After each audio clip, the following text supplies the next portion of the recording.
Like with everyone, we don't really think about what the name Free State means. You know, we walk through these halls, through these classes, we're in class, whatever. Why are you here today? A picture of him in the yearbook, and it had a black face over it. He told us he went home and he shed a tear. They should be taken seriously instead of as lightly as they have been, because it's important to recognize what's going on instead of just trying to ignore it and telling the person who's experiencing it to calm down. What you've done makes me not want to come to school. I do not want to sit in a classroom with you. And then we also made him read a letter that actually made him cry because he didn't realize how deep it was. So I feel like if it's a problem like this, we should make them do the same thing. As you said, make them say I'm sorry, not because you have to do it, but that you want to say sorry. If you do something bad, you should be uncomfortable. You should have to deal with the consequences. And too often we kind of coddle kids. The personality and the persona that Free State has created, at least within our own community, was like, of course that happened at Free State. Yes, it affects not one person. Yes, it affects people of color. But it should also make you mad as a Free State Firebird. That is the conversation that is being had about your school. So I think it's important that people realize, as one of you said earlier, that your words are powerful. And like you said, like a picture speaks 1,000 words.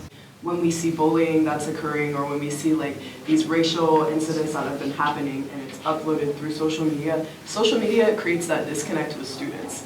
You cannot see the hurt on someone's face after you've just made a derogatory statement towards them. We get to decide our intention of what we say, but we don't get to decide how someone perceives it or interprets it or thinks about that.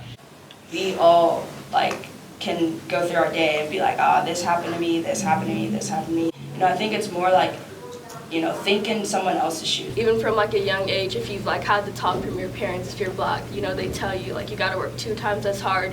You have to understand this world is not necessarily made for you. You have to understand that things aren't going to go in your favor. You have to take action, and it starts from the principals down. The students can't keep talking, oh, we're going to do this because we're just students. We can't handle the situation ourselves because we're going to get in trouble. A group effort within all of us to try to change that stigma in the school. A teacher make that call, be uncomfortable for 5 minutes when you're uncomfortable every day coming to school. I know it's hard having a white girl saying stuff about being racist and all that kind of stuff, but also getting more diverse people into Can We Talk? Email or fill out something anonymously where they could give this feedback or they can tell us what happened without being in front of the entire school, because that isn't something that maybe everybody would be able to do. A group that could meet with people, decide and educate and help the administration decide how that student might have a punishment. I feel like it would be beneficial just to have a conversation about it. I think that we're all here for is being a part of the solution. If you are willing to come to the conversation, that you're also willing to start to make a change.